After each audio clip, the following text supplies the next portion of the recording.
Silent killer radar या satellite के compasses में नहीं आता। क्या है ये साइलेंट किलर? 21 दिन, 15 दिन, 3 महीने, इतने दिनों के बाद पकड़े जाने वाली सबमरीन कितनी खतरनाक हो सकती है, क्या क्या कांड कर सकती है, अपने कंट्री के लिए लड़ती है। तो आइए जानते हैं क्या है ये सबमरीन।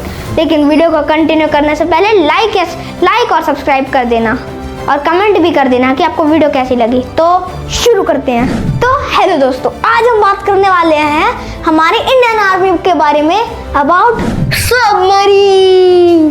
जैसे इंडिया की तरफ से नेवी यूज़ करती है, क्योंकि हमारे वाटर आर्मी का नाम नेवी है।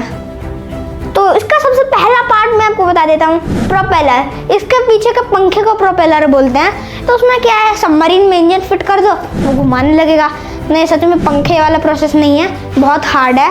क्योंकि इंडिया में यूज़ होता था डीजल, उसे यूज़ करने के लिए। अब आप लोग सोच रहे होंगे कि डीजल को ऑन करने के लिए तो ऑक्सीजन चाहिए, तो चलेगा कैसे? क्योंकि पानी में ऑक्सीजन होता नहीं है, तो इसे ऊपर रहना पड़ता है। मतलब पूरे सबमरीन को ऊपर रहना पड़ता है। मतलब सच में साइलेंट किलर है भी।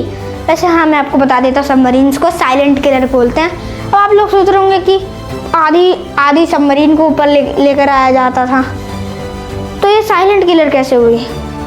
तो फिर आई हमारे लिए हाइब्रिड टेक्नोलॉजी। अब हाइब्रिड टेक्नोलॉजी में क्या होता था, डीजल 4-5 घंटे के लिए ऊपर, मतलब सबमरीन ऊपर रहती है, फिर डीजल इंजन उसे चार्ज करने लगता है। हाँ, बैटरीज बहुत सारी लगी रहती है, उसे चार्ज करता है ऊपर ऑक्सीजन में।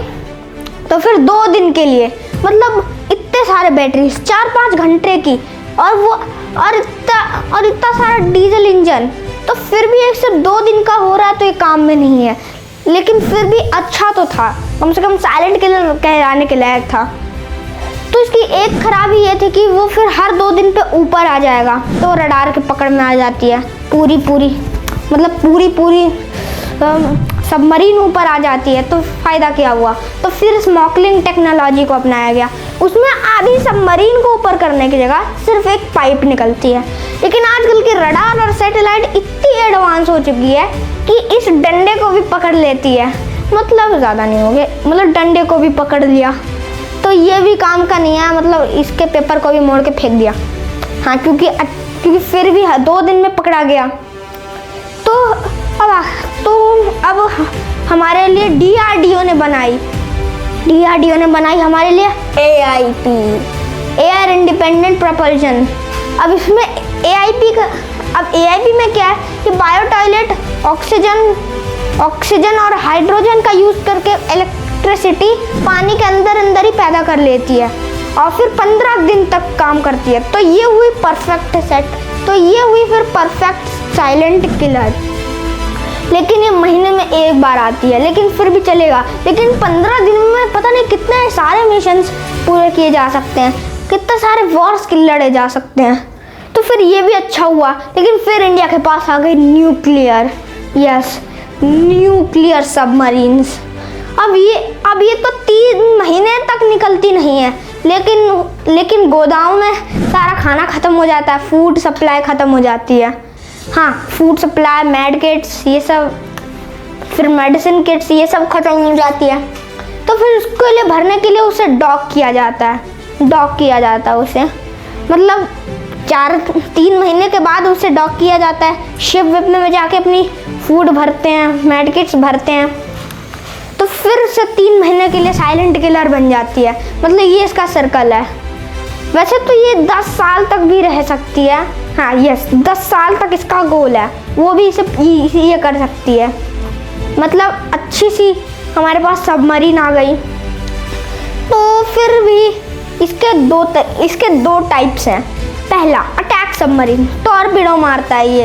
अब टॉर्पीडो क्या होता है? मिसाइल, पानी में चलने वाली मिसाइल। लेकिन ये पानी में भी चलती है और हवा में भी चलती है, ठीक जैसे सबमरीन पानी के ऊपर भी चल सकती है और पानी के नीचे भी चल सकती है।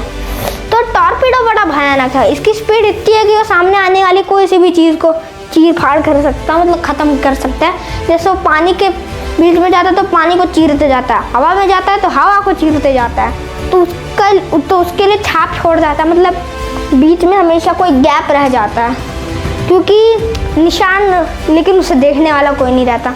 मतलब जब भी आपने गौर किया होगा, अगर मिसाइल जाती है तो उसका धुआं रह जाता है, तो वैसे टॉर्पेडो जाती है तो पानी में उसका धुआं नहीं रहता, पानी में ऊपर दिखने लगता है वो कि कितनी स्पीड से जा रही है, तो फिर शिप को ख़त्म कर देती है। तो फिर नेक्स्ट है मिसाइल न्यूक्लियर सबमरीन। अब मिसाइल न्यूक्लियर सबमरीन क्या, न्यूक्लियर सबमरीन के ऊपर ट्यूब, मिसाइल ट्यूब्स लगे रहता है बहुत सारे, और नीचे क्या दिख रहा है, पानी। तो पता कैसे चलेगा कि मिसाइल आ रही है नीचे से, और पता कैसे चलेगा कि कहाँ से आ रही है। तो वही इसकी प्रॉब्लम है कि पता नहीं चलता, मार देते हैं, परमाणु वगैरह मार देते हैं ये लोग मिसाइल न्यूक्लियर टाइप के। ऐसे नाम से अगर अच्छा नाम रखा है सबमरीन का तो अच्छी मिसाइलें भी यूज़ करते हैं। तो आज के लिए बस इतना ही, मैं मिलता हूँ आपको नेक्स्ट वीडियो में, तब तक के लिए bye bye, and please like और सब्सक्राइब कर दीजिए। अभी 59 पे चल रहा है, चलिए 1000 करवा दीजिए। बाय बाय, मिलता हूँ आपको नेक्स्ट वीडियो में।